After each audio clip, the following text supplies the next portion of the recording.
The text from Jessica glowed with feigned panic. OMG Maya, emergency at home, have to turn back. So, sorry, we'll circle back for you. Stay put. A wave of nausea washed over me, hot and acidic. I could still hear Derek's booming laughter carrying on the wind, a cruel counterpoint to the engine's fading roar as they sped away from the gas station, away from me. It was a joke to them, a hilarious prank.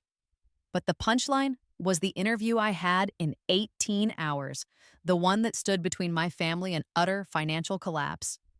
If I wasn't in that office on that floor, shaking that hiring manager's hand, we would lose everything. Overhead, the fluorescent lights of the gas station canopy hummed a weary, buzzing tune. They cast sickly, jaundiced pools onto the cracked asphalt, illuminating old oil stains that shimmered like bruises. The air was thick with the stink of gasoline and cheap burnt coffee. But beneath it all, I smelled betrayal. It was a scent I was intimately familiar with, a phantom aroma that had followed me for years, but this time it was sharp, undiluted, and suffocating. It wasn't just a prank, it was a declaration, a confirmation of every whispered doubt I'd ever had about my place in their lives. I was the tag-along, the charity case, the punchline. They had finally said the quiet part out loud, leaving me stranded under the indifferent gaze of a million distant stars. My chest tightened with a familiar ache, a phantom limb of childhood loneliness that had never quite healed. The constant gnawing feeling of being fundamentally expendable, of having to perpetually earn my space in every room had been the background radiation of my life. But this was different.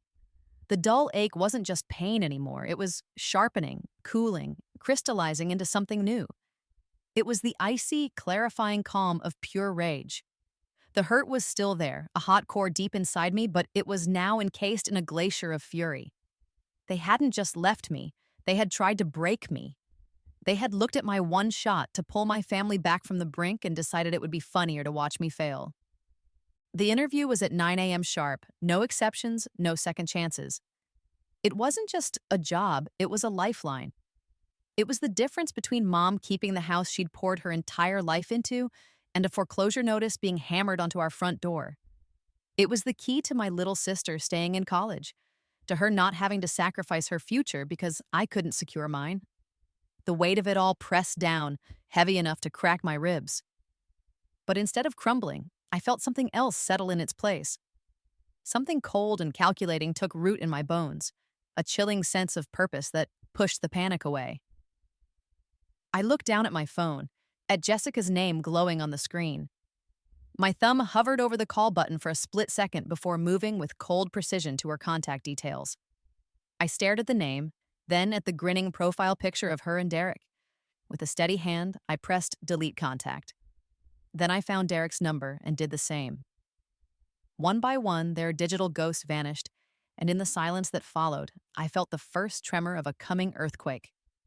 The rage didn't burn out. It banked, turning into a low, steady heat that fueled my thoughts.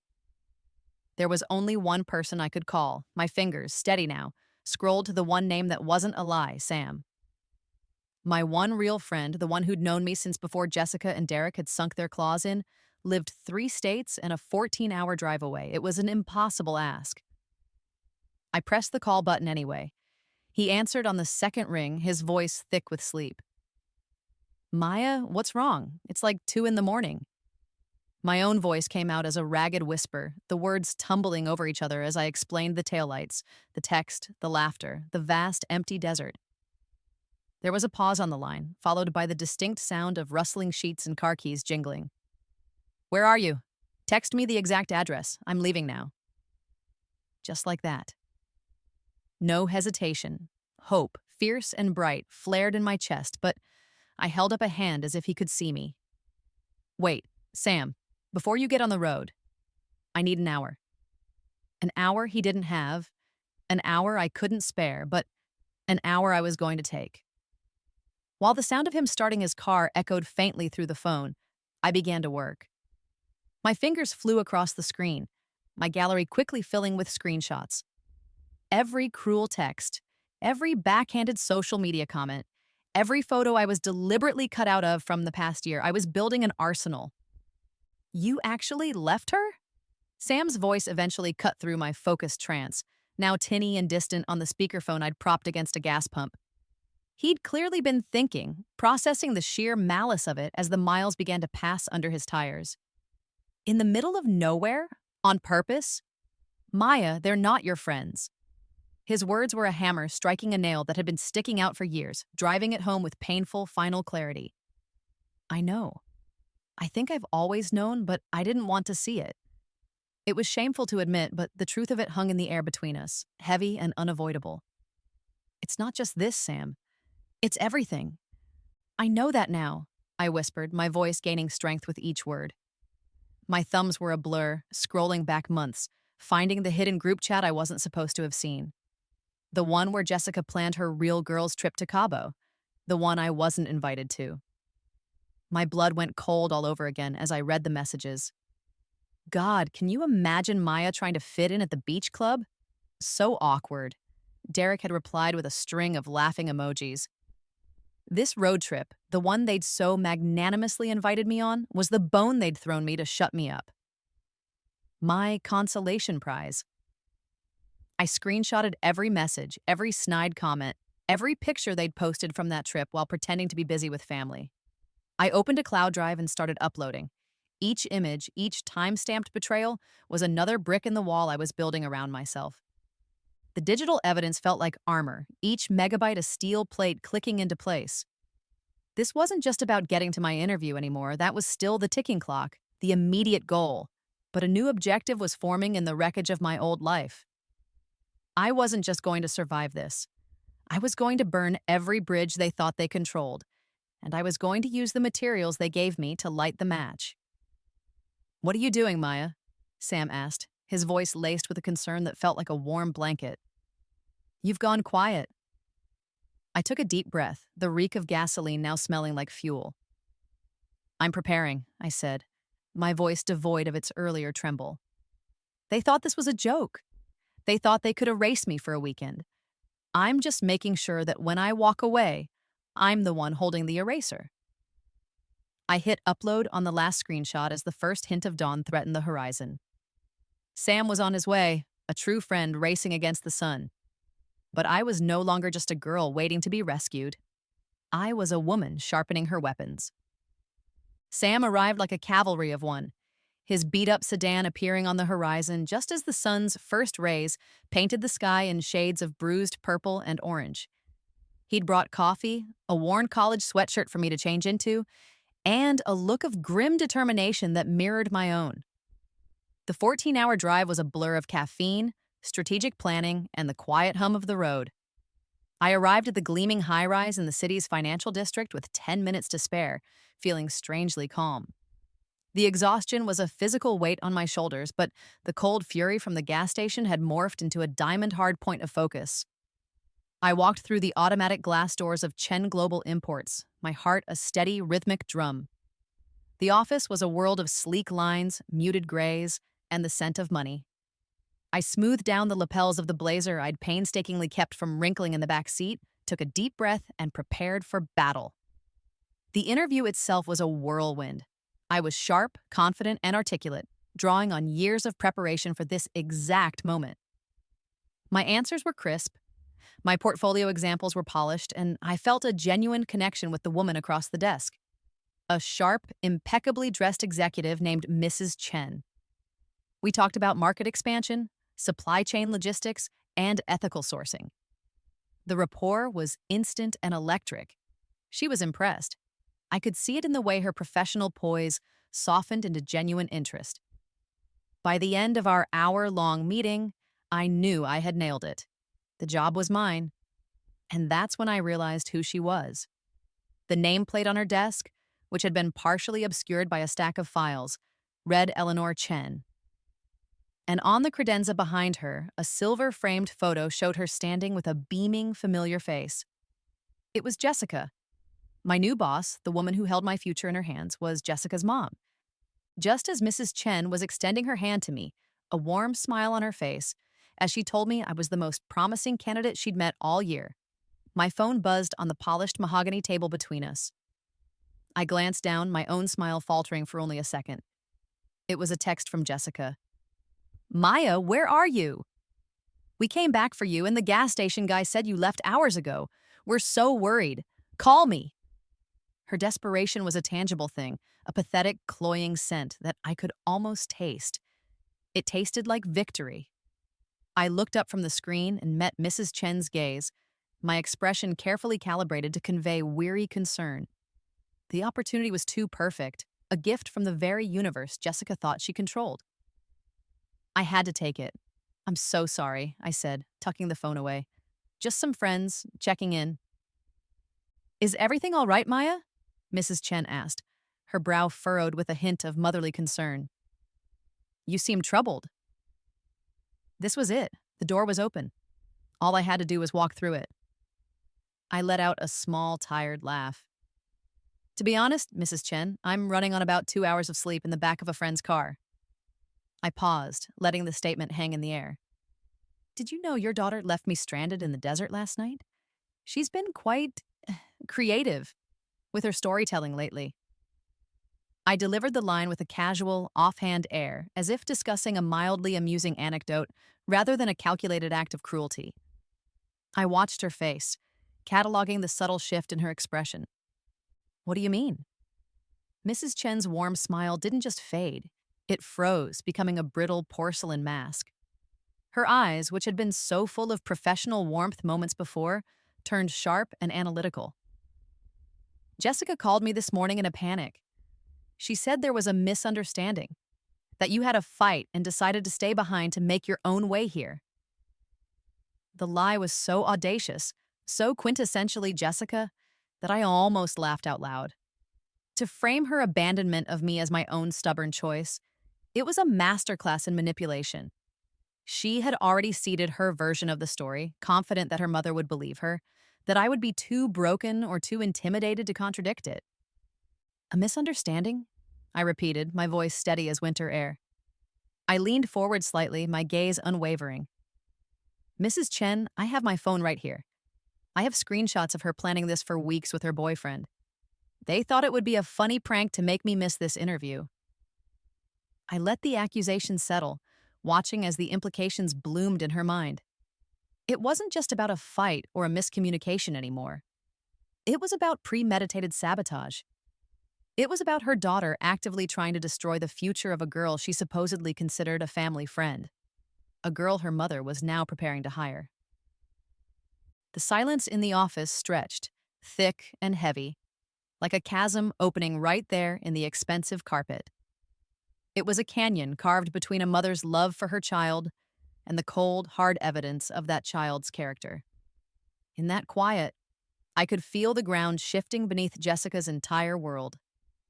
Mrs. Chen's frozen smile finally cracked, replaced by an expression I couldn't quite read. A complex mixture of disbelief, dawning horror, and the ice-cold fury of a woman who realizes she has been played for a fool, not by a stranger, but by her own daughter.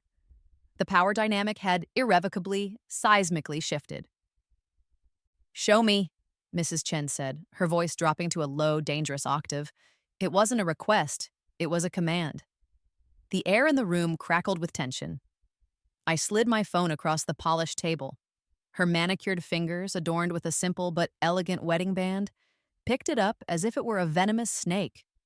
Her eyes, sharp and intelligent, narrowed as I guided her to the cloud drive, the neatly organized folders of evidence I'd compiled in the pre-dawn hours. First, the gas station. She scrolled through the text messages, her expression hardening with each one. She saw Jessica's fake emergency text to me, followed by the screenshots from the group chat where Jessica and Derek planned the whole thing. She'll be stuck there for hours, LOL, Derek had written. Serves her right for trying to steal my thunder with Mom, Jessica had replied, a comment that now landed with the force of a physical blow. Mrs. Chen's breath hitched. Steal her thunder? She whispered, more to herself than to me.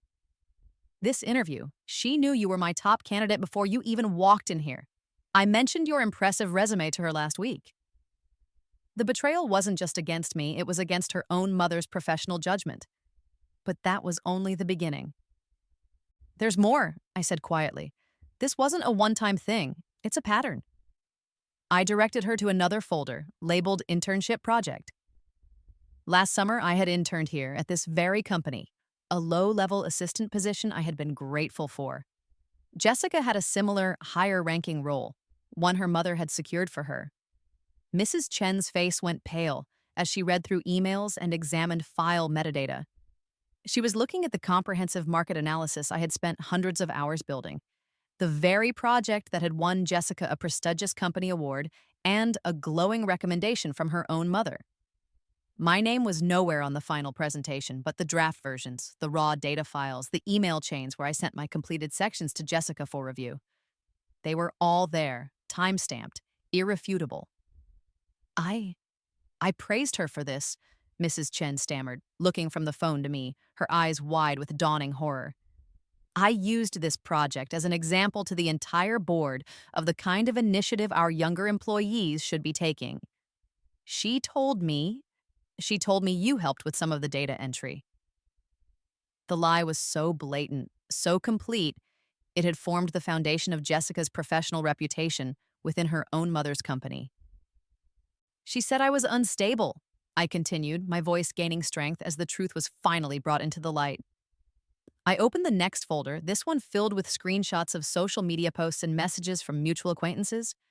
There were Jessica's carefully worded posts about friends who are so needy and learning to set boundaries with emotionally volatile people, all posted during times I had been struggling with my father's illness. There were texts she'd sent to others in our circle, painting me as erratic and unreliable. It was a slow, systematic campaign of isolation, designed to discredit me in advance, to ensure that if I ever spoke up, no one would believe me. Mrs. Chen stared at a message from Jessica to another girl. You have to be careful with Maya. Her family stuff has made her a little off. She imagines things. The matriarch's hands were trembling now, a stark contrast to her steely composure from moments before. She wasn't just seeing evidence of a prank or plagiarism. She was witnessing the slow, methodical character assassination of a girl she had known since childhood, orchestrated by her own daughter. The final folder was the worst. It was labeled College Applications. 4 years ago, a recommendation letter from a prestigious professor had mysteriously vanished from my application packet to my dream university, the same one Jessica ended up attending. I'd always thought it was a clerical error, a simple, heartbreaking piece of bad luck. But here was an email, recovered from a deep archive search, from Jessica to a friend who worked in the university's admissions office. Hey, can you do me a huge favor? Can you check if Maya's packet is complete?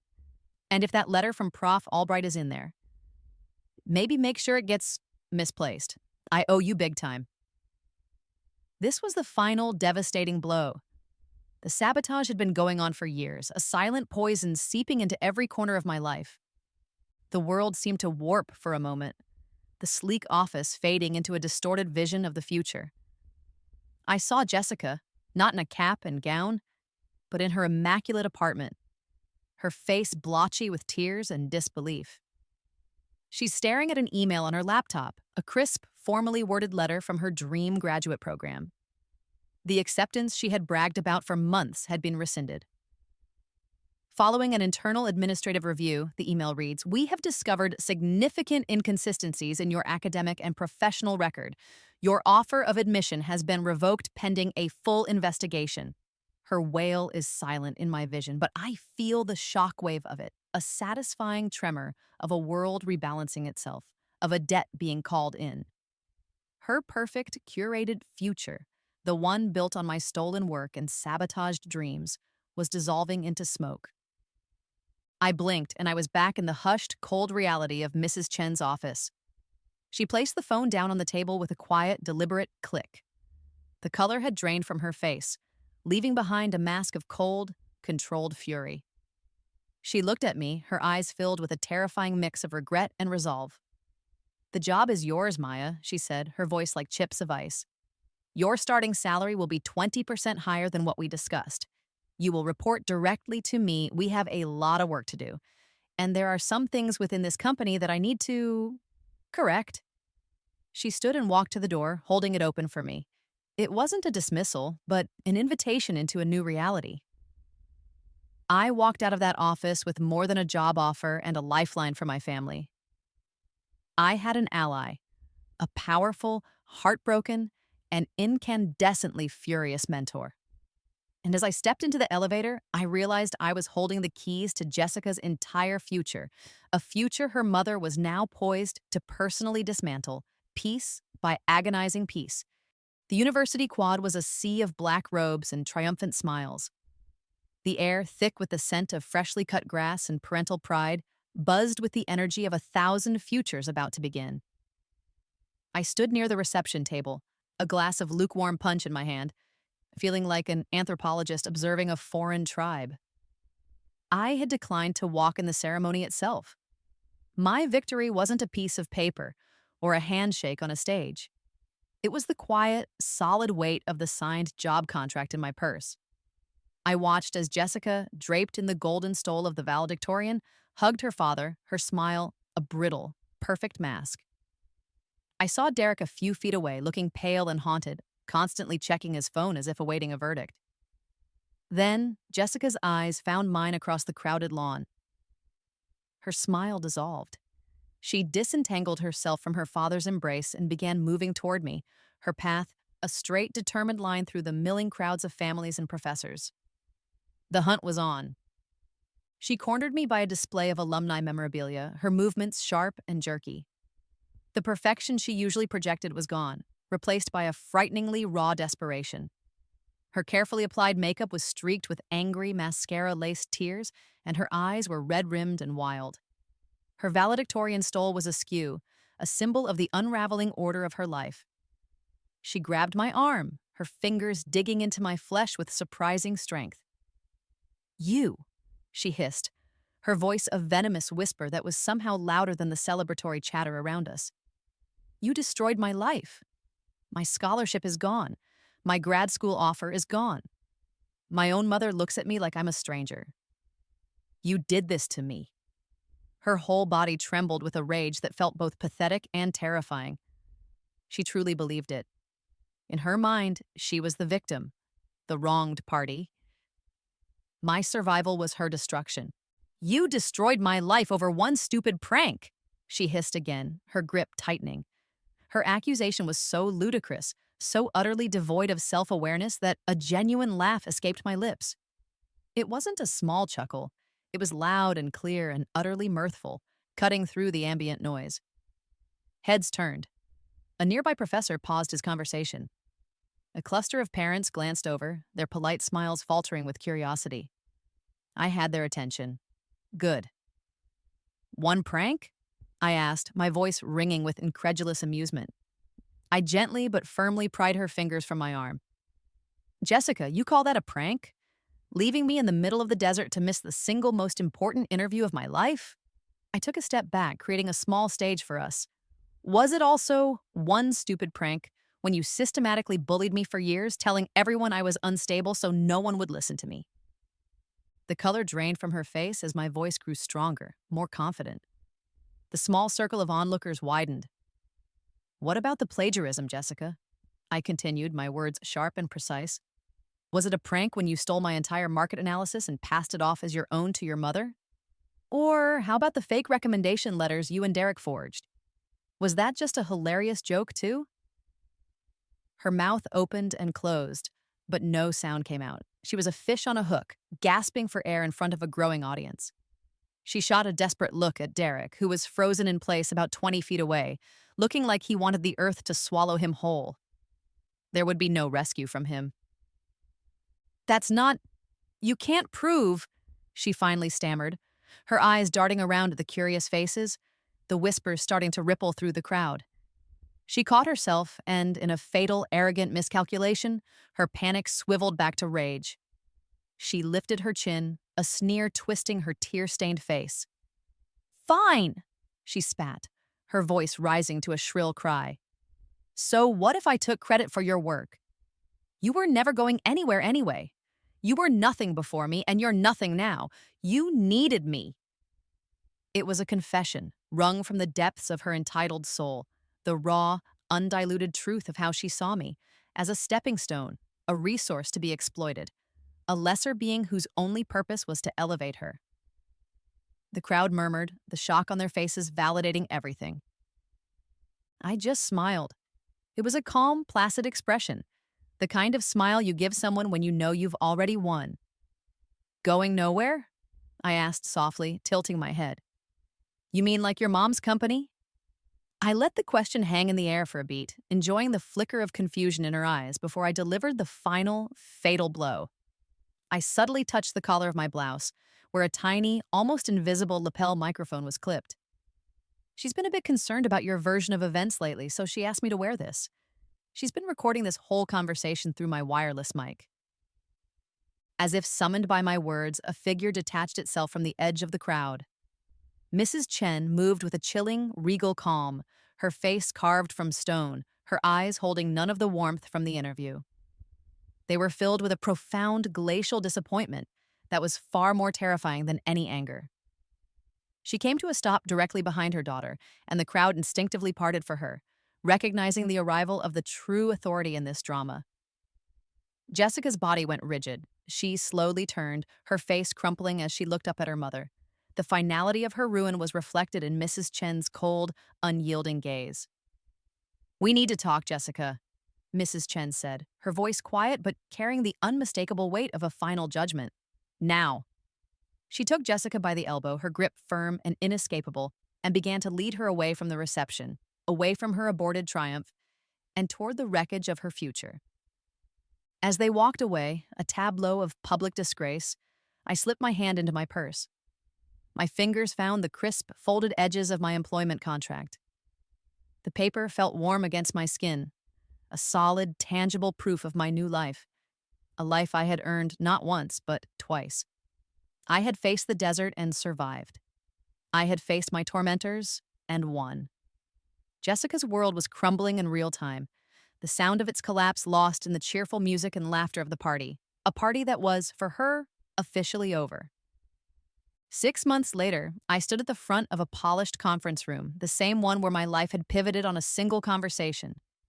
The view of the city skyline behind me was no longer just a view, it was my daily backdrop. The faces looking back at me were young, nervous, and ambitious, the new class of interns at Chen Global. They were hanging on my every word, seeing me as a success story, a manager on the fast track with the CEO's personal trust.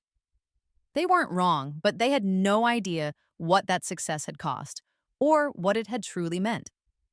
I clicked to the final slide in my orientation presentation, a simple slide with 2 photos side by side, one of a desolate desert highway at dusk, the other of a car's headlights cutting through the darkness. "There are 2 kinds of people you'll meet in your career," I began, my voice steady and clear. "Some friends abandon you in the desert when you need them most," I said, my gaze sweeping across the room. "Others drive through the night to save you." My eyes landed on a familiar face in the back row. He grinned, the expression reaching all the way to his eyes, and subtly adjusted the new employee badge clipped to his shirt. Sam had started in the logistics department last month. He'd been hesitant to accept my offer, worried it would look like a handout, but I had insisted. Loyalty like his wasn't something you repaid, it was something you invested in. He was the best investment I'd ever make. We didn't talk about Jessica or Derek much anymore. There was no need. The internet, in its relentless memory, told the whole story for us. A quick search of Jessica's name no longer brought up her valedictorian speech or her glowing academic achievements. It brought up links to the university's public statement on academic integrity violations. Her Instagram, once a curated gallery of privilege and popularity, now showed her working the register at a high-end retail store, her smile as forced and hollow as the "have a nice day." She was paid to deliver. Her graduate school dreams had dissolved like a mirage in the desert heat. Derek, ever the coward, had unfriended me within a week of the graduation. His fate was less public but no less poetic.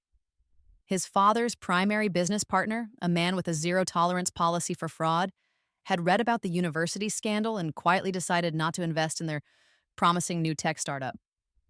The company folded before it ever launched. The reason for my fight, the desperate, clawing need that had propelled me through that night, was blissfully absent now.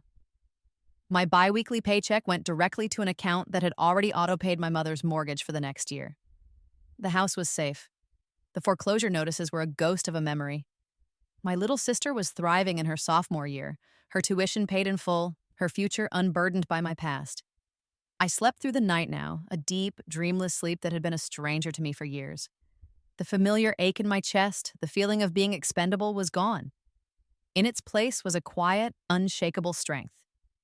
I had been tested in the crucible and had not burned. The desert taught me something valuable, a lesson that no university lecture or corporate orientation could ever impart. It taught me about survival, about rage, and about the clarifying power of hitting rock bottom. When you have nothing left to lose, you have everything to fight for. But the most important lesson was the simplest one. When people show you who they are, believe them the first time. Don't make excuses for them. Don't hope they'll change. Don't give them the power to leave you stranded on the side of the road. I looked at Sam one last time, and he gave me a small, supportive nod. The interns were watching me, waiting for a final pearl of wisdom. I smiled, a genuine smile this time, full of a peace I had forged myself. True friends don't leave you behind.